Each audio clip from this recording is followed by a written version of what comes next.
بسم اللہ الرحمن الرحیم۔ السلام علیکم ناظرین، ہٹلر کا شمار انسانی تاریخ کی سب سے زیادہ متنازع شخصیت میں کیا جاتا ہے۔ اس سے نفرت کرنے والوں کی تعداد اسے چاہنے والوں سے کہیں زیادہ ہے، لیکن اس کے باوجود وہ تاریخ کا ایسا باب ہے جس سے نظریں چرائی جا سکتی ہیں، نہ اسے نظر انداز کیا جا سکتا ہے۔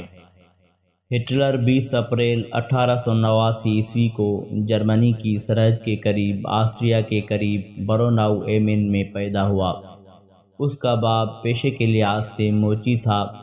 بچپن ہی سے ہٹلر اپنے والد اور والدہ کی محبت و شفقت سے محروم رہا۔ جب اس کی عمر 13 سال تھی تو باپ انتقال کر گیا اور اس کے 2 سال بعد ماں بھی انتقال کر گئی۔ 18 برس کی عمر میں ہٹلر آسٹریا کے دارالحکومت ویانا روانہ ہوا۔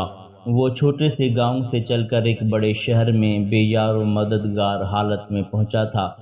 اس کے دل میں یہ خواہش تھی کہ وہ آرٹسٹ یا نقشہ نویس بنے، لیکن اس کے والد اور اساتذہ کی یہ خواہش تھی کہ وہ فن تعمیر کی تعلیم و تربیت حاصل کرے۔ افلاس نے نہ صرف اسے بلکہ پورے گھرانے کو بری طرح گھیر رکھا تھا۔ مجبوراً وہ فن تعمیر کی تربیت حاصل کرنے کے بجائے کبھی کلی کا کام اور کبھی عمارتی ٹھیکیدار کے ماتحت مزدوری کرنے لگا۔ ناظرین، جسمانی محنت و مشقت سے فرصت ملنے پر ہٹلر پوسٹ کارڈ سائز کے گتے کے ٹکڑوں پر نقش کاری کیا کرتا تھا اور انہیں فروخت کر کے اپنی آمدنی میں اضافے کی کوشش کرتا تھا۔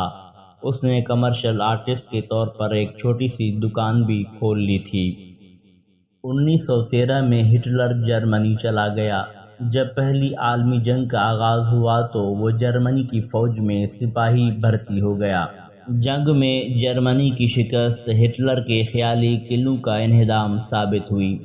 اس کے اپنے قول کے مطابق وہ اپنی ماں کی موت کے بعد پہلی بار اس موقع پر دھاڑیں مار مار کر رویا تھا۔ ہٹلر نے تمام رائج الوقت سیاسی فلسفوں کا مشاہدہ اور تجزیہ کر کے اپنا نصب العین یہ بنا لیا کہ جرمن نسل کو جمہوریت، اشتراکیت اور یہودیت کی بلاؤں سے نجات دلائی جائے۔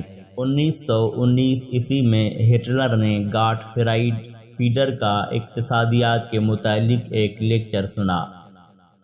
فیڈر کا نظریہ اقتصادیات یہ تھا کہ دولت کی 2 قسمیں ہیں۔ پہلی قسم سودی سرمایہ داری ہے، جس کے نمائندے یہودی ہیں جو جرمن مزدوروں کا خون چوس چوس کر موٹے ہو رہے ہیں۔ سودی سرمایہ دار اپنی بین الاقوامی تجارت کو فروغ دینے کی خاطر جرمنی کا قومی مفاد قربان کرنے سے بھی دریغ نہیں کرتے۔ دولت کی دوسری قسم وہ ہے جو محنت و مشقت اور کفایت شعاری سے فراہم کی جاتی ہے۔ یہودی سود خور سرمایہ دار چالاکی یہ کرتے ہیں کہ مزدوروں کا خون چوستے ہیں اور پھر ان کے انتقام سے بچنے کی خاطر جرمن مزدوروں کو جرمنی کے دولت مندوں سے لڑا دیتے ہیں۔ ناظرین، فیڈر کی جرمن ورکرز پارٹی ایک چھوٹی سی جماعت تھی۔ ہٹلر اس پارٹی میں شمولیت اختیار کرنے والا ایک کارکن تھا۔ جلد ہی ہٹلر بہت سے غیر مطمئن جرمن فوجیوں کو بھی اس پارٹی کا رکن بنانے میں کامیاب ہو گیا۔ ہٹلر پوری شدت سے اشتراکیوں، جمہوریت کے علمبرداروں اور یہودیوں کے خلاف زہر اگلتا تھا۔ جب وہ تقریر کرتا تو ایک بڑا ہجوم اس کی باتیں سننے کے لیے جمع ہو جاتا۔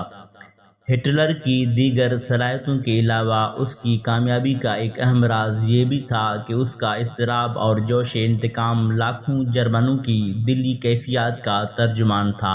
1920 میں جرمن ورکرز پارٹی کا نام بدل کر national socialist German workers party رکھ دیا گیا اور 1921 میں ہٹلر پارٹی کا چیئرمین منتخب ہوا۔ 1930 کے انتخابات میں پارٹی جرمنی کی بڑی سیاسی جماعت بن گئی۔ 1932 کے انتخابات میں ہٹلر کی پارٹی کو زبردست کامیابی حاصل ہوئی۔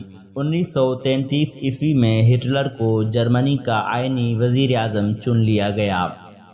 ناظرین، تھوڑے ہی عرصے میں ہٹلر جمہوری ریاست کا ڈھانچہ توڑ پھوڑ کر مطلق العنان ڈکٹیٹر بن گیا اور اپنے سیاسی دشمنوں کو چن چن کر موت کے گھاٹ اتارنے لگا۔ اس نے قومی تنظیم نو اور عسکری تربیت کا پروگرام شروع کیا اور 6 سال کے اندر جرمنی کی فوجی قوت کو دنیا کی بڑی بڑی سلطنتوں کی متحدہ عسکری طاقت کے ہم پلہ کر دیا۔